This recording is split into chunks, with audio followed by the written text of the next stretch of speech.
Everyone, আজ আমি তৈরি করতে যাচ্ছি ডিমের কাটলেট। তাই এখানে আমি দুটো ডিম সেদ্ধ করে রেখেছি, দেখুন সেদ্ধ করে গ্রেট করে রেখেছি। একটা পেঁয়াজ কুচি রেখেছি, পেঁয়াজকে কুচি কুচি করে রেখেছি। স্বাদ মতো লবণ, বাড়িতে থাকাই যত জিনিসপত্র থেকে তৈরি হয়। এখানে দিলাম লঙ্কার গুঁড়ো, সামান্য একটু হলুদের গুঁড়ো, এখানে দেবো একটু গরম মশলার গুঁড়ো। উপকরণগুলো একসঙ্গে মেখে দেবো।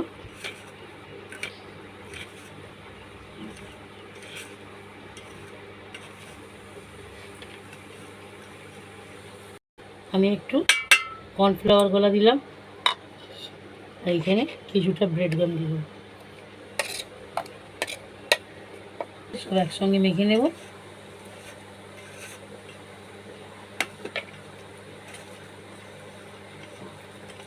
আমি অল্প একটু করে নেব মিশ্রণটা। এদিকে একটা কাটলেটের শেপ দিয়ে দেবো।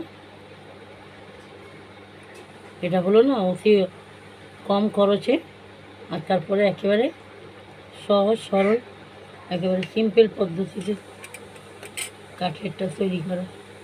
এটা হয়ে গেল এই কাটলেট।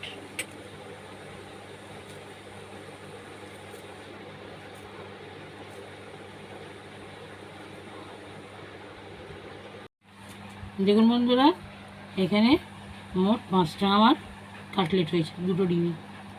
এবারে আমি একে যখন ভাজবো তখন পরিবেশন করে আপনাদেরকে দেখাবো। এখানে দেখুন বন্ধুরা, আমি একটা কড়া চাপিয়েছি। এতে আমার আগেকার ভাজা তেল রাখা ছিল, এই জন্য ফেনা ফেনা দেখাচ্ছে।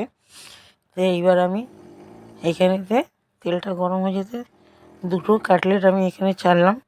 দেখুন এক পিঠটা হালকা লালচে কালার হয়েছে। এবার আমি অপর পিঠটা পাল্টে দিলাম। পাল্টে দিয়ে এরকম করে ওলট পালট করে আমি ভেজে নেব। দেখুন আমার ভাজা হয়ে গেছে, বাকিগুলো আমি এরকমভাবেই ভেজে নেব। ভেজে নিয়ে আমি আপনাদেরকে সার্ভ করে দেখালাম।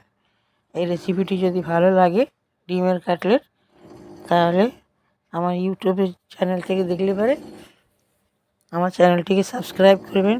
যদি চ্যানেলে নতুন হয়ে থাকেন লাইক কমেন্ট শেয়ার করবেন। ফেসবুক থেকে দেখলে আমার পেজটিকে ফলো করবেন। আমার সঙ্গে থাকবেন, ভালো থাকবেন, সুস্থ থাকবেন, দোয়াতে আমাকে মনে করবেন। আল্লাহ হাফিজ।